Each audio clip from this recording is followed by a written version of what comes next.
Bom dia, queridos. Podemos continuar de pé, então. Hoje nós vamos começar com a música das crianças. Pode ser? Então, quem é criança pode vir aqui com a gente.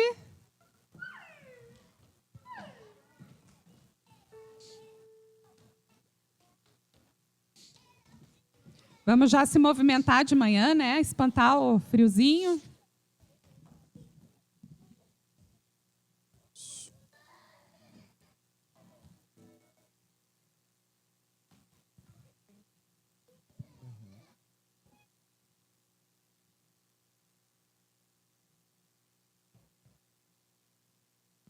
Vamos cantar Restaurados, tá bom? As crianças vão fazer os gestinhos para ensinar os adultos. Então, os adultos, vamos lá, vamos se puxar.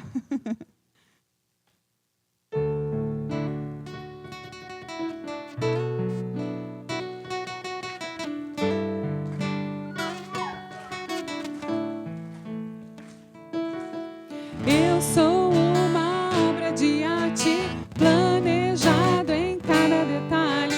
Deus me fez com tanto amor, a sua imagem eu sou. Eu sou uma obra de arte planejada em cada detalhe. Deus me fez com tanto amor, a sua imagem eu sou.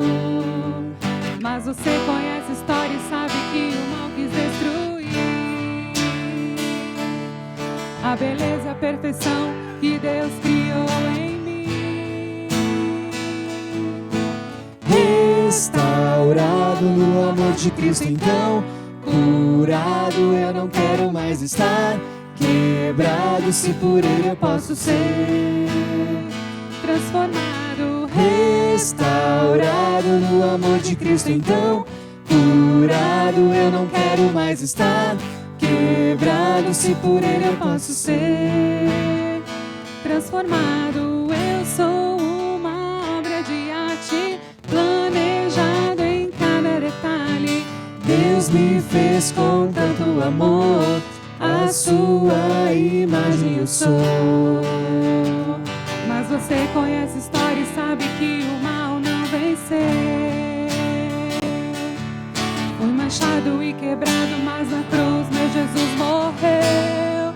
E fui restaurado, restaurado no amor de Cristo, então, curado eu não quero mais estar, quebrado se por Ele eu posso ser, transformado, restaurado no amor de Cristo, então, curado eu não quero mais estar, quebrado se por Ele eu posso ser, transformado, restaurado no amor de Cristo, então, curado não queremos mais estar, quebrado se por Ele somos nós, transformados, restaurados no amor de Cristo, então, curados não queremos mais estar, quebrados se por Ele somos nós, transformados. Eu sou uma obra de arte planejada em cada detalhe,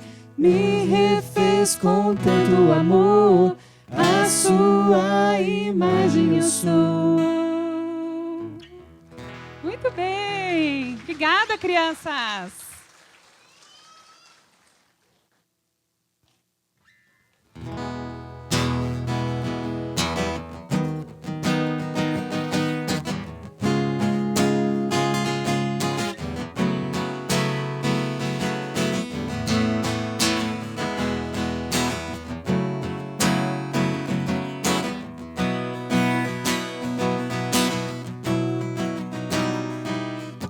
Grandes são as tuas obras, Senhor Todo-Poderoso.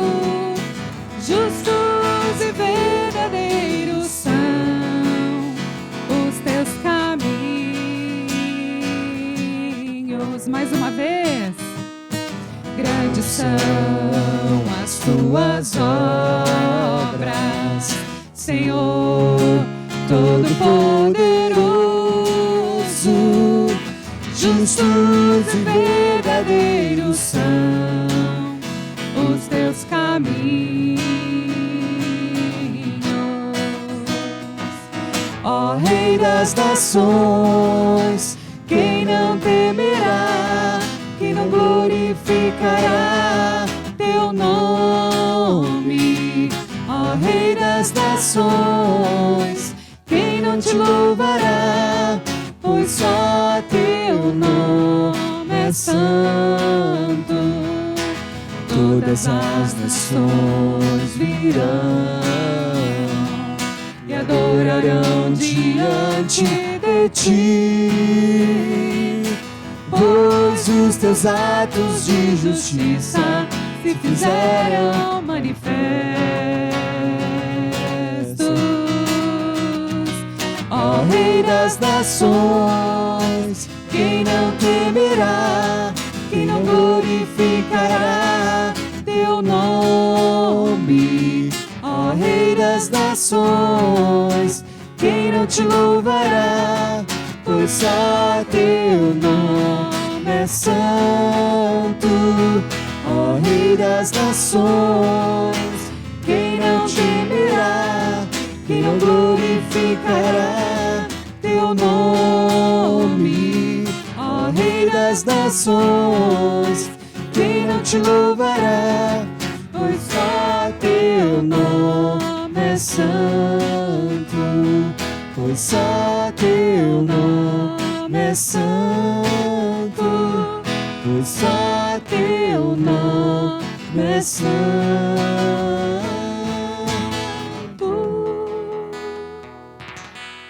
Amém. Salmo 92. Como é bom render graças ao Senhor e cantar louvores ao teu nome, ó Altíssimo. Anunciar de manhã o teu amor leal e de noite a tua fidelidade. Ao som da lira, de 10 cordas e da cítara e da melodia da harpa. Tu me alegras, Senhor, com os teus feitos. As obras das tuas mãos levam-me a cantar de alegria. Como são grandes as tuas obras, Senhor. No 8. Pois tu, Senhor, é exaltado para sempre. Os justos florescerão como a palmeira, crescerão como o cedro do Líbano. Plantados na casa do Senhor, florescerão nos átrios do nosso Deus. Para proclamar que o Senhor é justo. Ele é a minha rocha, nele não há injustiça. Amém?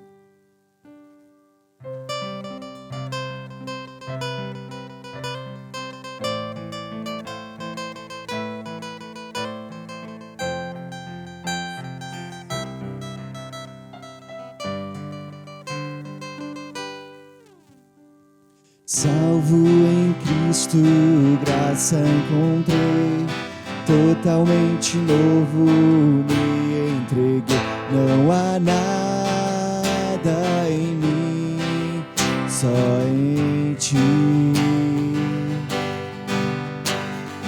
Tu és perfeito, sinto tua paz, fidelidade, justiça e amor. E Jesus é a luz para mim.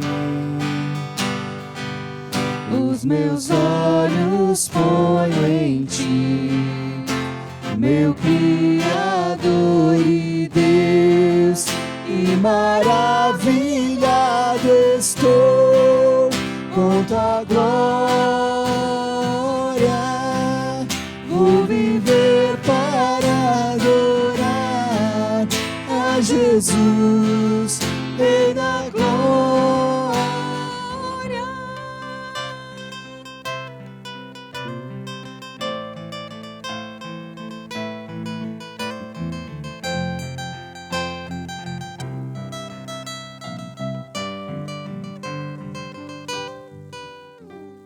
Salvo em Cristo, graça encontrei, totalmente novo me entreguei. Não há nada em mim, só em ti.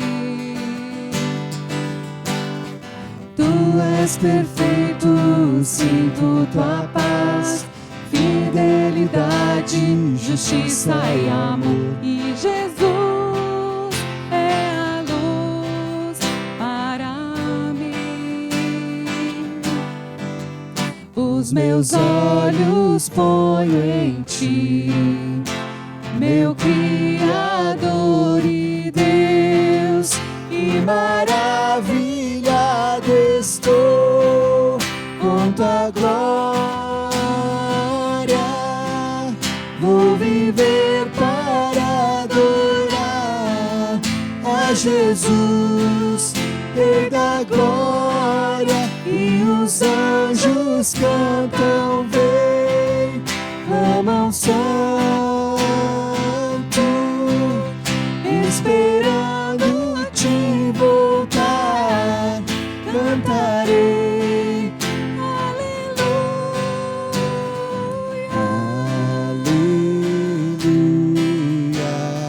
aleluia, aleluia, aleluia. A igreja. Aleluia, aleluia.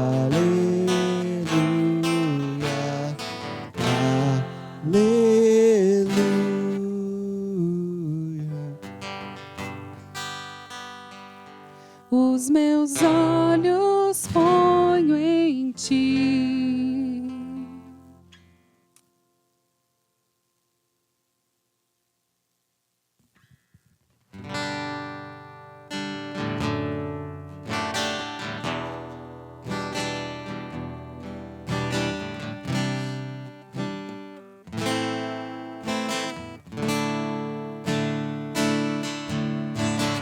Quão formoso és, Rei do universo, tua glória enche a terra e enche os céus.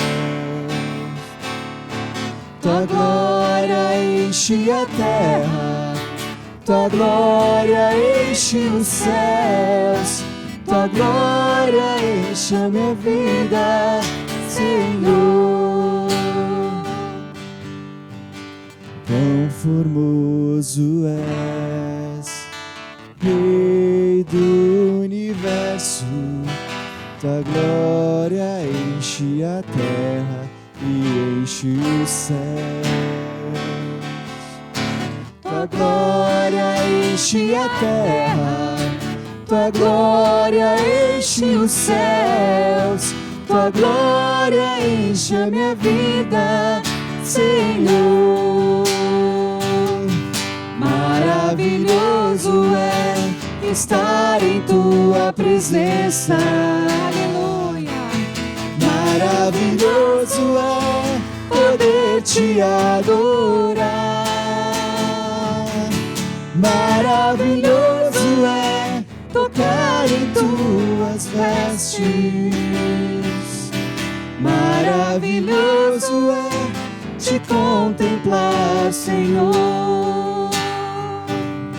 Maravilhoso é estar em tua presença. Maravilhoso é poder te adorar. Maravilhoso é tocar em tuas vestes. Maravilhoso é te contemplar, Senhor. Te contemplar. Maravilhoso é te contemplar, Senhor.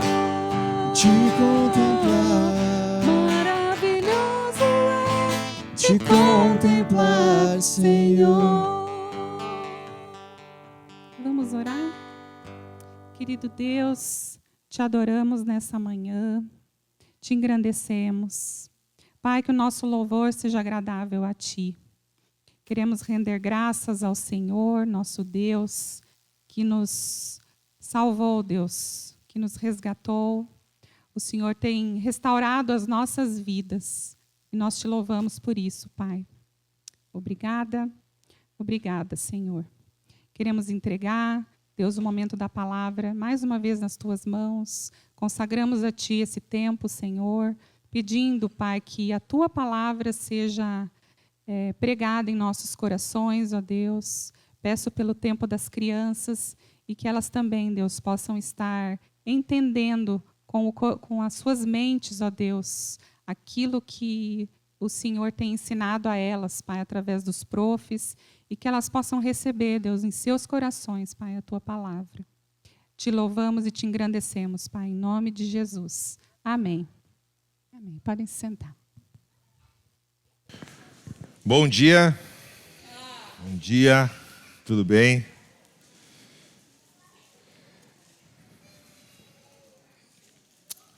Nós hoje vamos dar continuidade à nossa série na carta de Paulo, lá em 1 Coríntios. Então, se você quiser abrir a sua Bíblia, na semana passada tivemos uma mensagem, um parênteses necessário, importante a respeito do perdão. E hoje nós vamos então retomar a nossa série aqui na carta de Paulo aos Coríntios. Então, capítulo 10, nós vamos lê-lo inteiro. Mas antes eu gostaria de perguntar e para vocês colocar na seguinte situação. Imagina que você está dirigindo numa estrada à noite, um lugar escuro, bem escuro, pouca iluminação, sem sinal de celular, sem GPS, e você está andando ali, atento na estrada, e de repente aparece um sinal, aquela placa de atenção, curva perigosa ali na frente. Obviamente todos nós, em sã consciência, vai diminuir a velocidade, vai prestar ainda mais atenção, né, esperando chegar aquela curva, para fazer com todo cuidado. Afinal de contas, alguém colocou ali uma placa dizendo, olha, tem uma curva perigosa. Provavelmente alguma coisa já aconteceu naquela estrada para que tenha aquela placa. Imagine se isso acontecesse e além da placa tivesse alguém na beira da estrada gritando, cuidado, cuidado, curva perigosa, diminui, reduz. Né? A maioria de nós ia se apavorar e talvez até parar o carro. Né? Eu acho que eu não vou fazer essa curva, acho que eu vou voltar, porque é tão perigoso assim, tem uma placa, uma pessoa gritando ali, advertindo a respeito daquela curva perigosa na frente.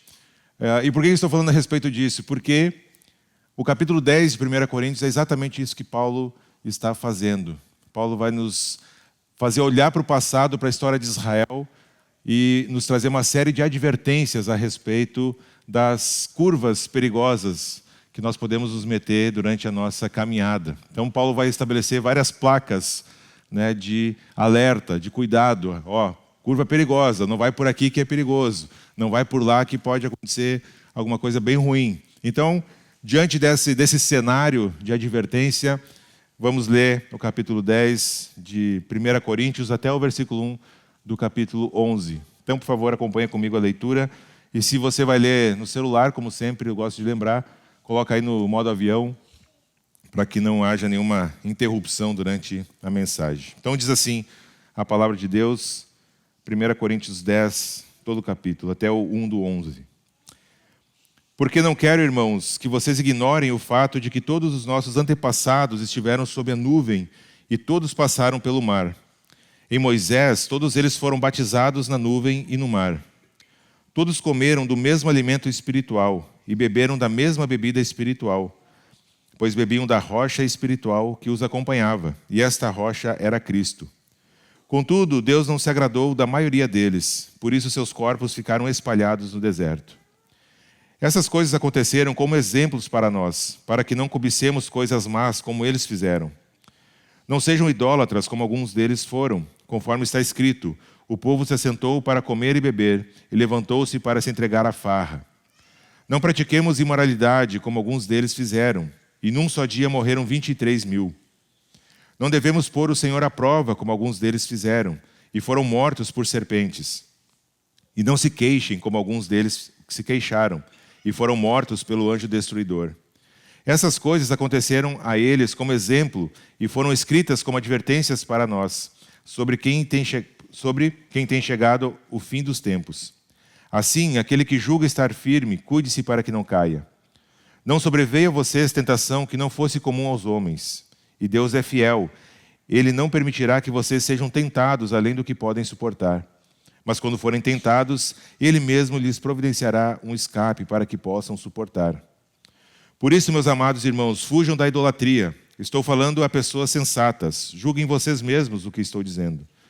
Não é verdade que o cálice da bênção que abençoamos é uma participação no sangue de Cristo e que o pão que partimos é uma participação no corpo de Cristo? Como há somente um pão, nós, que somos muitos, somos um só corpo, pois todos participamos de um único pão. Considerem o povo de Israel. Os que comem dos sacrifícios não participam do altar? Portanto, o que estou querendo dizer? Será que o sacrifício oferecido a um ídolo é alguma coisa? Ou o ídolo é alguma coisa? Não. Quero dizer que o que os pagãos sacrificam é oferecido aos demônios, e não a Deus. E não quero que vocês tenham comunhão com demônios. Vocês não podem beber do cálice do Senhor e do cálice dos demônios. Não podem participar da mesa do Senhor e da mesa dos demônios. Porventura provocaremos o ciúme do Senhor? Somos mais fortes do que Ele? Tudo é permitido, mas nem tudo convém. Tudo é permitido, mas nem tudo edifica. Ninguém deve buscar o seu próprio bem, mas sim o dos outros. Comam de tudo que se vende no mercado, sem fazer perguntas por causa da consciência, pois o Senhor é a terra e tudo que nela existe. Se algum descrente o convidar para uma refeição e você quiser ir, coma de tudo que lhe for apresentado, sem nada perguntar por causa da consciência. Mas se alguém disser, isto foi oferecido em sacrifício, não coma, tanto por causa da pessoa que o comentou, como da consciência. Isto é, da consciência do outro e não da sua própria. Pois, por que minha liberdade deve ser julgada pela consciência dos outros? Se participo da refeição com ação de graças, por que sou condenado por algo que dou graças a Deus? Assim, quer vocês comam, bebam ou façam qualquer outra coisa, façam tudo para a glória de Deus. Não se tornem motivo de tropeço, nem para judeus, nem para gregos, nem para os da igreja de Deus. Também eu procuro agradar a todos, de todas as formas, porque não estou procurando o meu próprio bem, mas o bem de muitos, para que sejam salvos. Tornem-se meus imitadores, como eu sou de Cristo. Vamos orar mais uma vez, gente? Senhor nosso Deus, obrigado pelo tempo que já tivemos. Obrigado pelo tempo que temos aqui à disposição da Tua Palavra. Pai, conduza esse tempo, usa esse tempo conforme a Tua vontade, Senhor. Que Teu Espírito Santo abra a nossa mente, Senhor, abre os nossos corações, nos dê atenção, tira o cansaço, o sono, as preocupações com outras coisas. Que estejamos atentos aqui, Senhor, nessa manhã, com aquilo que o Senhor quer falar com cada um, de acordo com a Tua vontade e com o Teu propósito. Em Teu nome que nós oramos. Amém.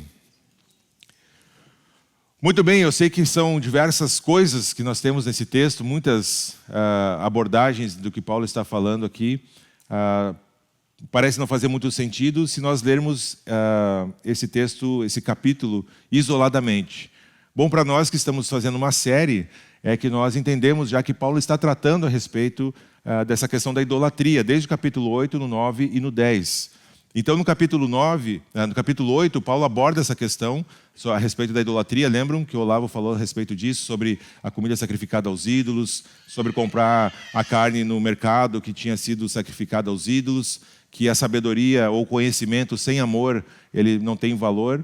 E aí Paulo, no capítulo 9, ele continua tratando desse assunto, mas ele traz um exemplo bom de si próprio, defendendo o seu apostolado, defendendo a questão do sustento, e dizendo para a gente ter muita disciplina espiritual para vencer, né, na vida cristã, correr a corrida, como quem procura atingir o alvo. E aqui no capítulo 10 ele retoma, ou continua esse assunto da idolatria, agora trazendo um exemplo ruim, que é o povo de Israel.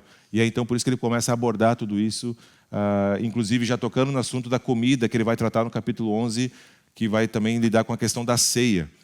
Então, Paulo está falando a respeito dessa questão da idolatria, porque isso era muito forte na cidade ali de Corinto. A cultura, havia uma discussão muito grande na igreja a respeito de eu poder ou não comer carnes sacrificadas aos ídolos, de eu poder frequentar os ambientes onde esse alimento era sacrificado aos ídolos e depois a carne era comida. Havia essa discussão dentro da comunidade e Paulo então está tentando trazer luz a isso. Muitos diziam que se as pessoas vão pecar porque eu estou fazendo isso, o problema é delas, elas que são imaturas, elas que não têm a capacidade ainda de lidar com isso. Eu não tenho nada a ver com isso, a minha consciência está tranquila. E Paulo aqui está nos dizendo, cuidado com essa postura, porque você pode pecar fazendo o seu irmão também pecar. Então, existe aqui uma série de alertas, advertências para nós. E como toda a palavra de Deus, e também em 1 Coríntios, é um capítulo extremamente atual, e nós vamos ter muitas aplicações bem práticas para nós aqui. Então, vamos explorar esse capítulo com mais profundidade. Obviamente que nós não conseguiremos esgotar, por causa do nosso tempo aqui, que é limitado, apesar de que hoje o pessoal me liberou para ir até 1h, porque tem almoço e tudo aí, né? Então, a gente divide aí as marmitas, enfim. Então, está tudo tranquilo, né? Podemos ir com bastante calma aqui. Brincadeira, tá, gente? Eu sei que começa a apertar a fome e aí já não pensa mais nada, né? Só comida. Mas claro que a gente não pode entrar nessa mensagem propriamente dita sem antes nós não termos a nossa rima. Afinal, eu sei que quando eu venho aqui, vocês ficam ansiosos, né? Para ouvir. Que bobagem, né? A rima diz o seguinte: olhando para o passado, vemos lições para não tropeçar. Liberdade sem responsabilidade leva-nos a pecar. Certo? E aqui nesse capítulo, Paulo faz, na verdade, duas grandes advertências. A primeira delas, Paulo vai falar a respeito dessas advertências do passado para nós hoje, para a igreja de Corinto e também para nós hoje. E dentro dessa grande advertência, a primeira, ele elenca vários aspectos dessa primeira advertência. E a segunda é a nossa liberdade, que deve ser vivida com responsabilidade. Então, esses são os dois pontos dessa mensagem, e claro que dentro disso nós temos bastante coisas aí para ver. Então, no final do capítulo 9, Paulo convocou os coríntios, se vocês lembram, a correr, né, como quem quer alcançar o prêmio. Ele usa aquela ilustração dos corredores nas provas, né, que não eram os Jogos Olímpicos de Atenas, mas eram jogos importantes ali em Corinto. E ele diz: corram como quem tem que alcançar o prêmio, quem busca o primeiro lugar, tenham disciplina, se esforcem para isso, se cuidem como os corredores fazem por uma coroa que é perecível. Nós temos que nos esforçar muito mais por uma coroa que é eterna e que vai então durar para sempre. E ele argumenta então sobre como aqueles que não conseguem exercer a disciplina ou o autocontrole também não irão receber o prêmio, também não irão atingir esse objetivo. A palavra que Paulo usa lá no final do capítulo 9 é ser reprovado, né? Para que eu, depois de ter pregado aos outros, não venha a ser reprovado. E agora, então, ele desenvolve esse argumento. Como assim? O que ele quer dizer com ser reprovado? O que ele quer dizer com quem não for disciplinado, não tiver o autocontrole, não vai atingir esse prêmio? É justamente isso que Paulo está fazendo aqui no capítulo 10, desenvolvendo, então, essa advertência. E ele adverte os coríntios, e obviamente que nós todos, sobre as terríveis consequências de nós persistirmos numa vida de idolatria. No caso deles, tinha muito a ver com os templos, né? Com a comida. Nos nossos dias não tem tanto a ver com isso, nós não temos diversos templos declaradamente a respeito de um falso Deus, mas nós temos diversos templos por aí espalhados na cidade que podem se tornar Deus, né? Nós temos academias, por exemplo, podem se tornar um falso Deus. Nós temos os bancos, né? Podem se tornar um templo de um Deus falso que é adorado, se a gente não tomar cuidado, e assim por diante, né? Então, Paulo traz essas advertências. E ele faz 4 advertências aqui, olhando para a história de Israel. Primeiro, é que os privilégios não são garantias de sucesso, certo? Ele vai falar isso dos versículos 1 ao 4. Depois ele vai dizer que um bom começo não é garantia de um final feliz, dos 5 ao 12. Depois ele vai dizer que Deus nos capacita quando somos tentados ou quando somos provados, é a mesma palavra, tentação e provação, a vencermos isso se dermos ouvidos à palavra de Deus, no versículo 13. E do 14 ao 22 ele vai falar com o cuidado, então, mais especificamente com a idolatria. Então, o primeiro argumento é que os privilégios passados, ou de ser filho de Deus, ou de estar frequentando um lugar onde os filhos de Deus estão, não é garantia de sucesso. Vamos entender melhor isso. Ele olha diretamente para o exemplo de Israel, versículo 1. Porque não quero, irmãos, que vocês ignorem o fato de que todos os nossos antepassados estiveram sob a nuvem e todos passaram pelo mar. Ele recorre, então, a esses momentos parecidos, né, na história de Israel, onde cada caso a misericórdia de Deus foi rejeitada. Ele vai começar a listar, inclusive, essas ocasiões, e isso serve de advertência, tanto para a igreja de Corinto quanto para nós. Eles tiveram ali uma libertação milagrosa. Vocês lembram quando o povo saiu do Egito? O mar se abriu, a nuvem cobriu a visão do faraó para que o povo pudesse atravessar. Depois, essa mesma nuvem cuidava do povo de dia, uma coluna de fogo à noite. Eles foram libertos de forma milagrosa. E Moisés foi o agente de Deus, né? Aquele que levava a mensagem de Deus para o povo, e eles foram libertos milagrosamente. E Paulo está dizendo, não quero que vocês ignorem que os nossos antepassados, e aqui é interessante que Paulo coloca uma igreja gentílica, ou seja, uma igreja que não era de judeus, como tendo Israel como seu antepassado, né?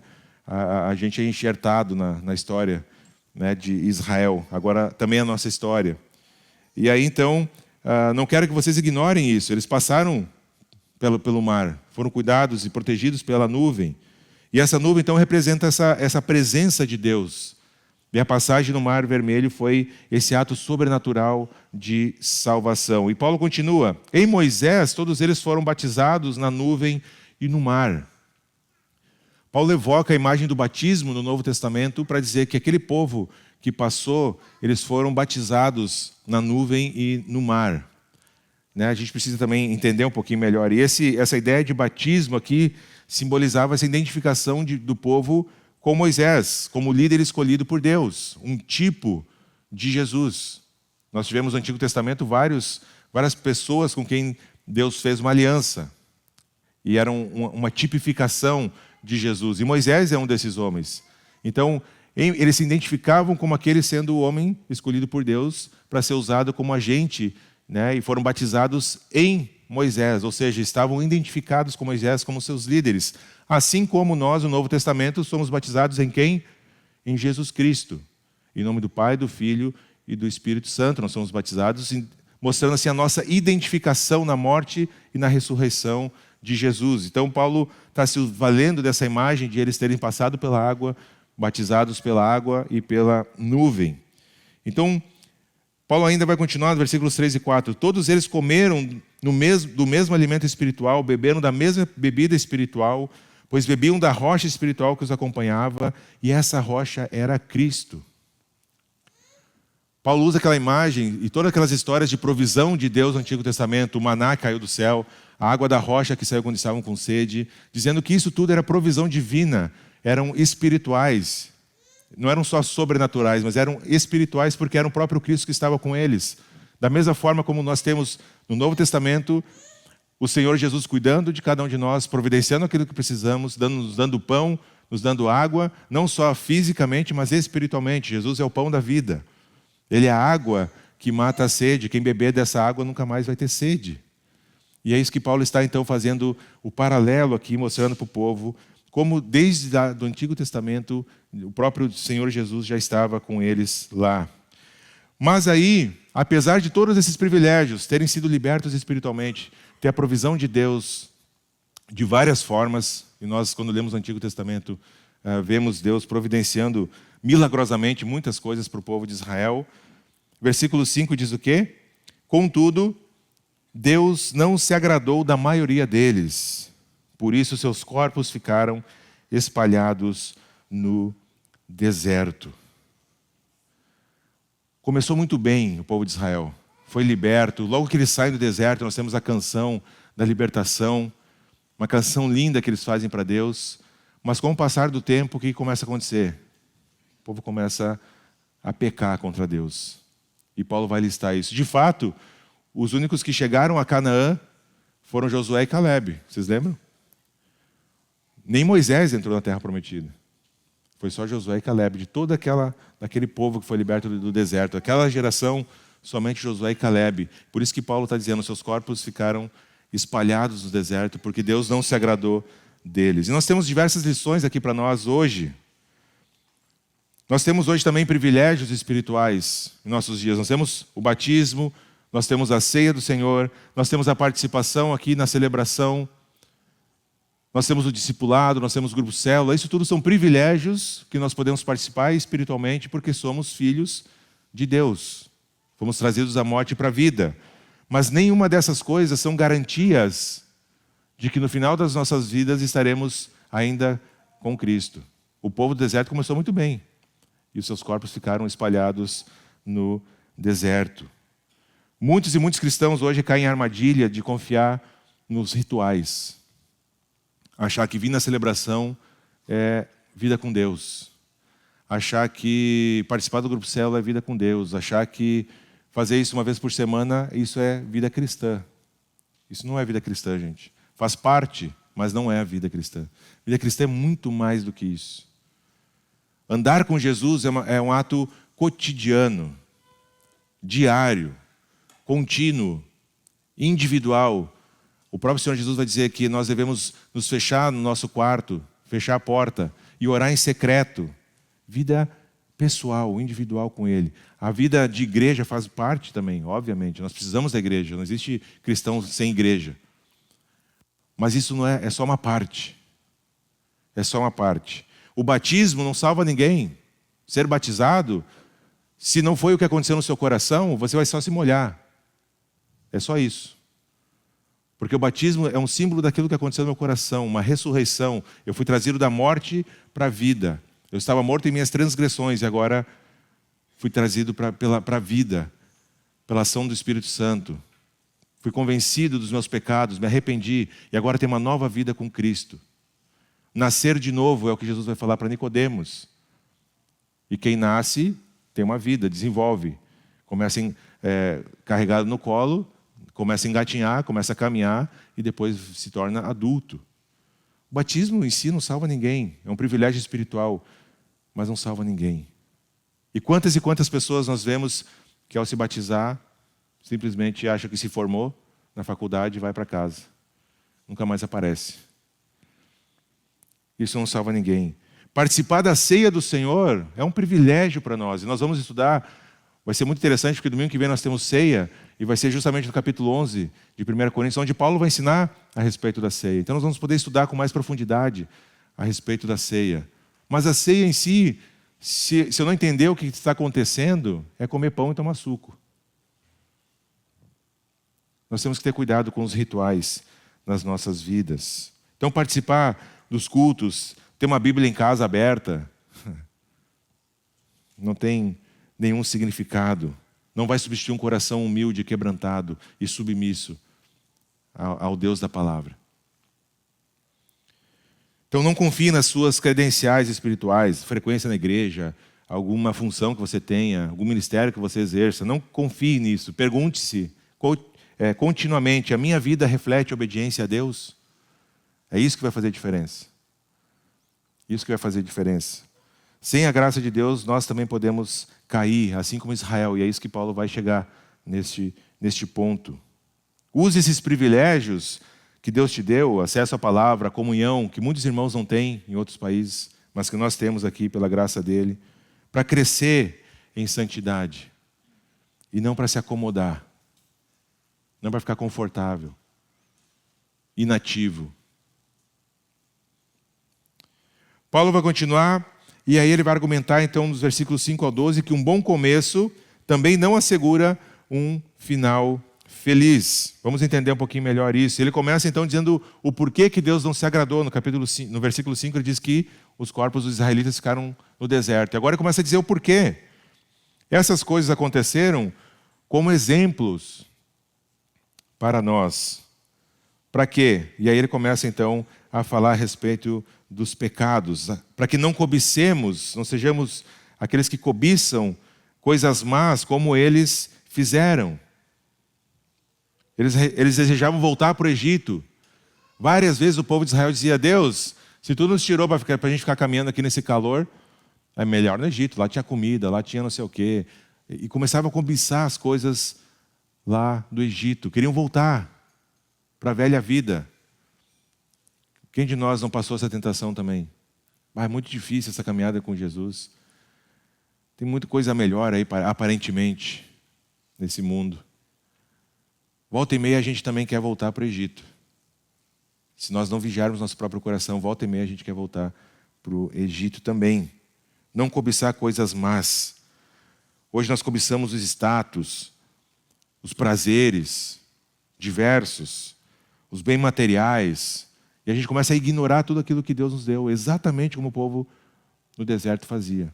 Então, quando você lê lá Números, nosso plano de leitura já passou, está acabando, hein? Semana que vem termina.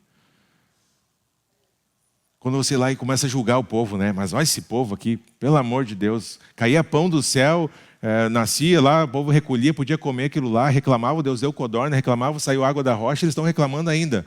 Cuidado. Cuidado. Olha para a sua própria vida, tudo que Deus já te deu. E pensa quantas vezes você tem reclamado daquilo que não tem. Então, cuidado para não cobiçar coisas más.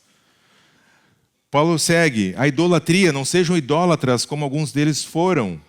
Conforme está escrito, o povo se assentou para comer e beber e levantou-se para se entregar à farra. Isso está lá em Êxodo capítulo 32. E aqui Paulo está falando a respeito do bezerro de ouro que o povo construiu. Eles trocaram Deus por um ídolo visível. Quando Moisés subiu no monte, lembra dessa história? Não dá para a gente entrar aqui em cada uma das histórias por causa do nosso tempo. A gente tem que tomar cuidado, porque hoje nós também temos os ídolos modernos. Não é o bezerro de ouro. Talvez a gente até quisesse um bezerro de ouro também, né? Afinal de contas é ouro. Valia lá e valia hoje. Mas nós temos ídolos mais sutis. E a gente precisa tomar muito cuidado com isso. Tecnologia, dinheiro, relacionamentos pessoais. Tudo isso pode se tornar um ídolo. Versículo 8, imoralidade. Não pratiquemos imoralidade como alguns deles fizeram. E num só dia morreram 23 mil. 23 mil, isso está lá no capítulo 25 de Números. Eles se envolveram, o povo de Israel se envolveu com prostituição cultual em Moabe. Havia um Deus e o culto era a prostituição, era o sexo deliberado. E o povo se envolveu com isso. E num só dia morreram 23 mil pessoas por causa desse pecado. Cuidado com a imoralidade e sexual. Com os olhos que desejam aquilo que não deve. Com o coração que deseja aquilo que não deve. Com a pornografia que tem destruído vários homens e mulheres de Deus. Se tornando um vício tão fatal quanto as drogas e o álcool. Cuidado com o adultério que acontece no coração. Não só o adultério que é físico. Se você é solteiro, cuidado com aquilo que você deseja nesta área para a sua vida. A imoralidade também é um mal que nos afeta hoje. Versículo 9, colocar Deus à prova. Não devemos colocar o Senhor à prova, como alguns deles fizeram e foram mortos pelas serpentes. Isso está lá em Números 21. Reclamaram de Deus e Deus mandou um monte de serpente. E aí Moisés clama a Deus pedindo para não fazer isso com o povo começa a morrer envenenado pelas serpentes. Então Deus manda Moisés fazer uma serpente e colocar no alto de um poste. E todo mundo que olhasse para aquela serpente era curado. E aí essa já era também uma tipificação daquilo que Jesus faria na cruz, no nosso lugar. Aquele que olhar para a cruz vai se livrar do veneno mortal do pecado.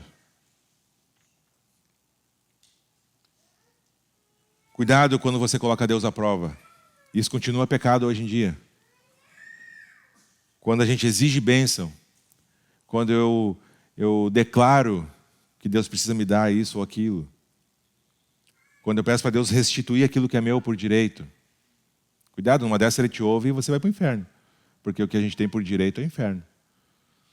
Cuidado, colocar o Senhor à prova. Quando a gente duvida da bondade de Deus em tempos difíceis. Murmuração. Aí Paulo foi longe demais, né? E não se queixem como alguns deles fizeram e foram mortos pelo anjo destruidor. A murmuração constante contra Moisés, nós temos lá em Números 14 e 16. O povo reclamava de tudo, na verdade, não era só de Moisés. E, gente, como é fácil, não é? Como é fácil a gente reclamar de tudo. Como é fácil a gente esquecer daquilo que Deus tem nos dado e começar para aquilo que a gente não tem e começar a reclamar do que Deus não nos dá. Reclamar da nossa vida que está assim, que está assado, não está como eu gostaria. Muito cuidado. Paulo, então, conclui essa sessão fazendo uma advertência universal. Essas coisas, versículo 11, aconteceram a eles como exemplos e foram escritas, estão registradas como advertências para nós. Lembra da placa? Cuidado, curva perigosa. Advertências para nós sobre quem tem chegado o fim dos tempos. Nós estamos cada vez mais próximos do fim dos tempos. Não sei se vai ser daqui 10, 50, 1000 anos, não sei. Mas cada geração está mais próxima. E Paulo está dizendo, são advertências. Olhem com cuidado, com carinho para isso. Porque senão vai acontecer a mesma coisa com a gente, se nós não vigiarmos. Se ignorarmos a placa, se ignorarmos a pessoa do lado da placa gritando a curva perigosa, a gente vai se perder na curva. E a tragédia vai acontecer. Então identifique os pecados na sua vida, dê nome aos bois. Se você chegar à conclusão que você tem um pecado que você tem lutado, dá um nome para esse pecado. É idolatria, é lascívia, é mentira. Dá um nome para isso. Pessoaliza, personifica o pecado. Seja honesto consigo mesmo. A gente pode olhar para a história de Israel e também aprender com eles.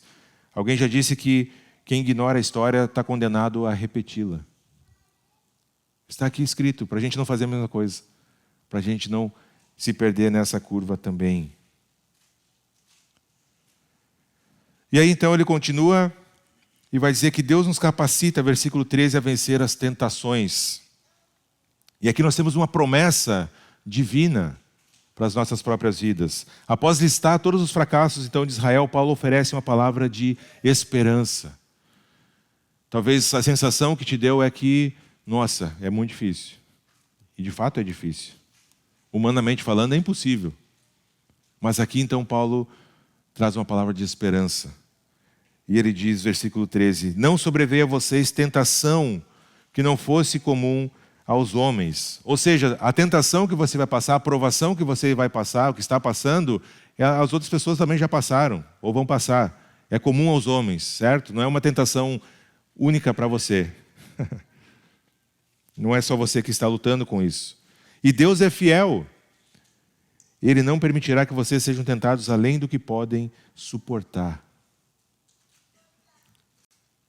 Deus não vai pesar a mão mais daquilo que você aguenta.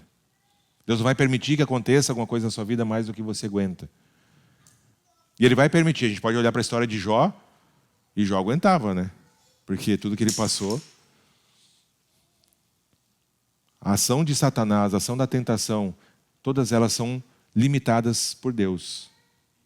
Satanás não vai fazer nada mais daquilo que Deus permite que ele faça. Ah, mas por que permitiu? Aí a gente tem que confiar na soberania de Deus. Mas Satanás não vai fazer nada daquilo que Deus não permita que ele faça. Lá em Jó isso fica muito claro. Pode mexer, mas não faz isso. E Satanás obedece. Pode tirar tudo, mas não tira a vida dele. Satanás vai só até aquele limite estabelecido por Deus. Então vocês não sejam tentados além do que podem suportar, mas quando forem tentados, Ele mesmo lhes providenciará um escape para que possam suportar. A grande pergunta é, nós queremos olhar para esse escape? Ou quando aquela tentação vem, aquele pecado é tão atraente que na verdade, talvez eu nem queira que Deus providencie esse escape. Tem que avaliar o próprio coração. O escape vai estar ali presente. Talvez você tenha que sair correndo, como José fez. Não sei. Mas o escape vai estar ali. Deus vai nos capacitar a enxergar. Nenhuma tentação é única ou é insuperável. Quando nós pecamos, nós escolhemos pecar. Obviamente que, às vezes, o pecado vai se manifestar de forma assim, quase que instantânea. Aquele acidente de percurso. Mas, principalmente, os pecados que nós temos cultivado em nossas vidas. Nós estamos escolhendo pecar. Estamos escarnecendo da cruz e da santidade de Jesus. Estamos escolhendo não olhar para o escape e continuar nessa vida de pecado. E enquanto não tratarmos isso em nossa vida, nossa comunhão com Deus está parada. No mínimo, para não dizer interrompida. Precisamos lutar com mais veemência. E aí então Paulo vai falar a respeito do perigo da idolatria, nos versículos seguintes, e ele fala de um alerta bem prático para os coríntios e para nós também. Portanto, meus amados, fujam da idolatria. A orientação bíblica para o pecado, para a idolatria, principalmente nesse caso aqui, o pecado da idolatria, é fujam. Fujam. Já brinquei outra vez aqui, a orientação bíblica é: resistam ao diabo e ele vai fugir de vocês. Certo? E fujam das tentações, fujam da idolatria. A gente, via de regra, inverte as coisas, né? A gente fica com medo do diabo. Credo, ui. E tenta resistir à tentação. E aí, acontece o que acontece. E é interessante que Paulo faz uma provocação aqui. Ou será que nós queremos provocar ciúmes no Senhor? Versículo 22. Somos mais fortes do que Ele, será? Brincar com o pecado é desafiar a santidade de Deus. Brincar com o pecado, Paulo está dizendo assim, por acaso a gente está tentando flertar aqui com o pecado para despertar a ira ou o ciúme de Deus? Nós somos mais fortes que Ele ou é melhor a gente obedecer e não correr esse risco? Alguns se julgavam tão fortes na igreja de Corinto que não se importavam nem mesmo com o que Deus havia determinado. Eram altivos, eram cristãos que olhavam no espelho e cantavam: grandioso és tu. Achavam que estavam por cima da carne seca. E por isso que Paulo fala no versículo 12, talvez esse seja o versículo chave aqui do capítulo 10. Assim, aquele que julga estar firme, cuide-se para que não caia. Você que se acha um super espiritual, um super cristão, cuidado. A soberba precede a ruína. Assim que você acha que está bem, nossa, agora eu sou o cara, eu sou espiritual, esse pecado jamais vai me atingir. Cuidado, porque talvez você vai cair justamente nisso. E por fim, então, essas palavras são como música para os ouvidos, né? E por fim, nos versículos 23 até o 1 do 11, Paulo vai falar sobre a liberdade e a responsabilidade. Como viver essa liberdade, então, já que é tão difícil, ele está fazendo tantos alertas, como que nós vivemos essa liberdade cristã que nós temos com responsabilidade, sem pecar. E Paulo vai ser muito prático aqui. Como vai balancear a liberdade cristã com a responsabilidade cristã? E Paulo responde citando uma frase que os coríntios usavam: tudo é permitido. Paulo não está dizendo aqui que tudo é permitido. Na sua Bíblia aí, se for na NVI, está entre aspas, não está? Porque Paulo está citando um ditado da igreja de Corinto. Paulo está dizendo: vocês dizem que tudo é permitido? Eu digo, mas nem tudo convém. Vocês dizem tudo é permitido, mas nem tudo edifica. Então, cuidado com a interpretação. Paulo está dizendo que a gente pode fazer tudo. Ele está citando aqui um ditado da igreja de Corinto, principalmente desses super espirituais que achavam que podiam fazer todas as coisas. Então, Paulo está dizendo para a gente ter cuidado com a nossa liberdade, para que ela não venha a ser motivo de tropeço na vida dos nossos irmãos. Você pode ter liberdade, nós temos liberdade, mas se a sua liberdade faz alguém tropeçar, isso é pecado. Está lá no capítulo 8, versículo 9. Paulo já alertou sobre isso lá no capítulo 8. Cuidado, se isso vai fazer alguém pecar, não faça. Isso não é liberdade, isso é pecado. Tudo é permitido, mas nem tudo edifica. A maturidade cristã ela vai equilibrar essa liberdade com responsabilidade. E Paulo fala de 3 tipos aqui de responsabilidades que os cristãos precisam ter. Primeiro, é a responsabilidade com os irmãos da igreja, nos versículos 24 até o 30. A nossa liberdade precisa ter responsabilidade, e a primeira responsabilidade que nós temos é com os nossos irmãos na fé. Se o que eu vou fazer vai escandalizar alguém, eu preciso pensar. Em si pode não ser pecado, mas se vai fazer alguém pecar, eu tenho que tomar cuidado com isso e não fazer. Porque eu vou levar alguém a pecar. E aqui ele usa o exemplo de comer carne sacrificada aos ídolos, que é uma prática amoral em si, não tinha problema. Mas alguns irmãos da igreja ficavam escandalizados. Como assim o cara está comendo uma carne que foi oferecida a ídolo? E Paulo está dizendo, então não come. Se vai escandalizar alguém, não come. Certo? Ferir o irmão com uso indevido dessa liberdade é pecado. Muito cuidado com aquilo que você faz. se está levando alguém a pecar, você também está pecando. Ah, mas ele que é imaturo, ele que é... Não, você tem responsabilidade. Eu fiz um exercício na outra vez, vou fazer de novo aqui, até para vocês acordarem um pouquinho. Olha para o lado da pessoa que está do seu lado aí. Dá uma olhada. Se estiver dormindo, cutuca. Dá um cutucãozinho. Gente, você tem responsabilidade sobre a vida dessa pessoa, sobre a sua caminhada cristã. Você precisa ter um amor sacrificial, se colocar no lugar dessa pessoa. Se vai levar ela a pecar, abre mão disso. Não faz. A segunda, nós temos a responsabilidade, então, em nossa liberdade, de glorificar Deus em todas as coisas. Versículo 31. Esse é um versículo muito famoso, né? Assim, quer comam, que é o contexto que ele está lidando aqui, quer bebam, ou façam qualquer outra coisa, façam tudo para a glória de Deus. Está na dúvida? Pergunta, isso vai glorificar Deus? Isso que eu estou prestes a fazer, vai glorificar Deus? Não vai fazer ninguém, será, se escandalizar, pecar? Se bater a dúvida, não faz. Na dúvida, não ultrapassa. Outro sinal de trânsito, né? Na dúvida, não faz. Porque você pode levar alguém a pecar. Os cristãos ali de Corinto, eles questionavam essa questão. Por que a sua liberdade devia ser restringida pela consciência dos outros? E Paulo responde que glorificar a Deus é mais importante do que exercer um direito pessoal. Você tem o direito de fazer aquilo, mas glorificar a Deus é mais importante do que isso. E se você levar o seu irmão a pecar, isso não vai glorificar a Deus. Então não faça. E a terceira responsabilidade que Paulo vai falar aqui é o de procurar ganhar os perdidos. Além então de proteger os irmãos da fé, de buscar glorificar a Deus, nós temos a responsabilidade de não dificultar a salvação dos que não creem. E algumas ações que nós fazemos em nossa liberdade cristã pode levar alguém a não querer mais saber de Jesus. E Paulo está dando cuidado com as suas ações, porque isso pode dificultar alguém de querer conhecer a Cristo. E ele exemplifica isso ao dizer o que busca, versículo 33. Também eu procuro agradar a todos, de todas as formas. E nós temos que entender bem o que Paulo está dizendo aqui.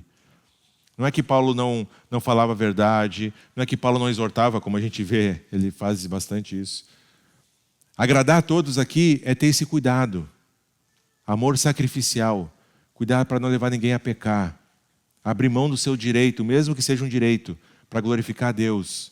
Eu mesmo busco agradar a todos de todas as formas, porque não estou procurando o meu próprio bem, mas o de muitos, para que sejam salvos.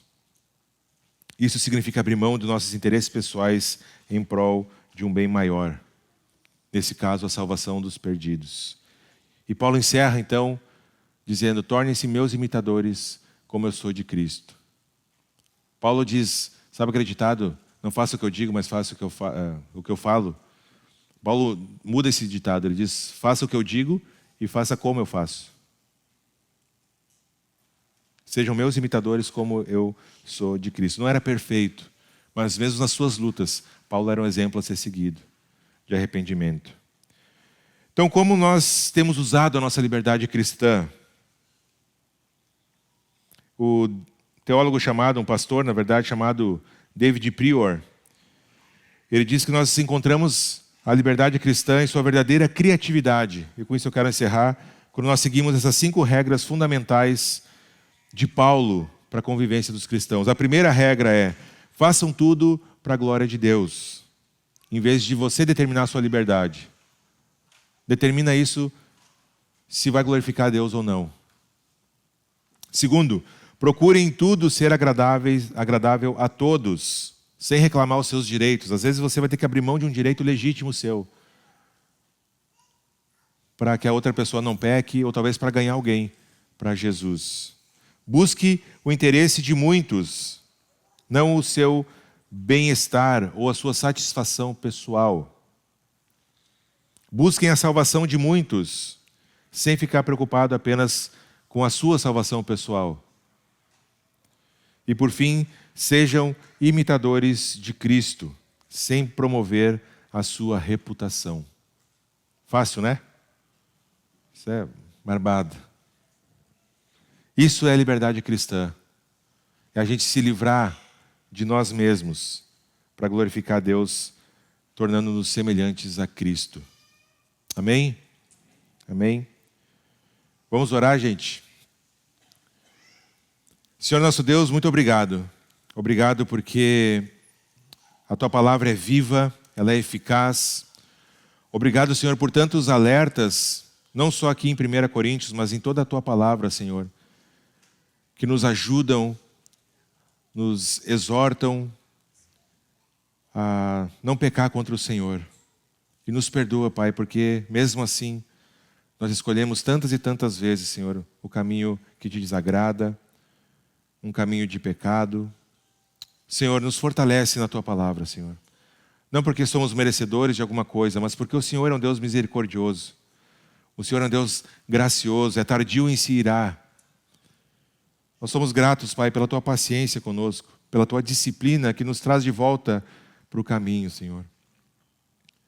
Que esses alertas todos aqui que Paulo nos traz, nesse capítulo 10 de 1 Coríntios, possam ecoar, Pai, na nossa mente, em nossos corações, nos próximos dias. Que Teu Espírito Santo sonde os nossos corações, Pai, e nos mostrando aonde temos pecado contra Ti, Pai. Que quebrante o nosso coração, Senhor, pelo poder do Teu Espírito Santo. Que a gente possa se arrepender, Senhor, de nossos pecados. Dar um novo caminho, um novo rumo para as nossas vidas, Senhor. Uma vida de santificação, de transformação. Impulsionados por essa mudança, Senhor. Que sejamos santificados, Pai, na verdade. A Tua palavra é a verdade, Senhor. Obrigado pela vida de cada um de nós aqui. Obrigado pelo tempo juntos que tivemos de celebrar o Senhor. E obrigado pela Tua palavra, Senhor, que penetra profundamente em nossos corações. Senhor, obrigado pela Tua misericórdia. Obrigado porque o Senhor está formando em nós a imagem de Cristo. E o Senhor vai completar essa obra até o dia em que o Senhor voltar. Então transforma, Senhor, as nossas vidas. Que saímos daqui desafiados, ao mesmo tempo esperançosos de que o Senhor não nos abandona à própria sorte. Pelo contrário, o Senhor está conosco, inclusive em nossas tentações, em nossas lutas, em nossas provações. Providenciando, Senhor, o escape. Que sejamos atentos a isso, Senhor. Que sejamos atentos aos escapes que o Senhor providencia. E que saiamos por Ele em cada situação. Obrigado, Jesus, por tudo isso. Abençoa, Senhor, o nosso dia, a semana que temos pela frente, de acordo com a Tua vontade, Senhor. Em Teu nome que eu oro agradecido. Amém. Amém. Muito bem, meus queridos. Então, nós ficamos por aqui. Até semana que vem, se Deus assim permitir.